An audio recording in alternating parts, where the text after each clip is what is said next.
တနေ့သား၌အမဲလိုက်ခွေတကောင်သည်တောထဲ၌လှဲ့လေသွားလာစဉ်ခက်လန်းလန်းမှချင်းသေးတကောင်ဖြတ်တန်းသွားသည်ကိုမြင်လိုက်လေသည်သူသည်ချင်းသေးကိုဖမ်းဆီးအံ့ဟု၍နောက်မှပြေး၍လိုက်လေသည်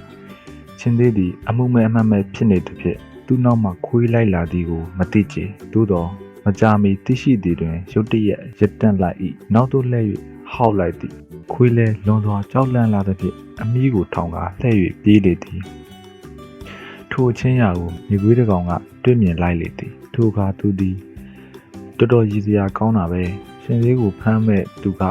ချင်းသေးတစ်ချက်ဟောက်ယုံနဲ့အမီးထောင်၍ပြေးလေပြီတကားဟုအော်ဟစ်လှောင်ပြောင်ပြောဆိုလိုက်လေသည်ဒီပုံမြင်လေးမှာတော့မိမိအစွမ်းအစားမရှိပဲမနိုင်သည့်ဝန်ကိုပြုလုပ်ချင်သူများသည်အနည်းငယ်ခက်ခဲသည်နှင့်ကြောက်လန့်ထွက်ပြေးတတ်ကြောင်းသင်ခန်းစာပေးထားပါသည်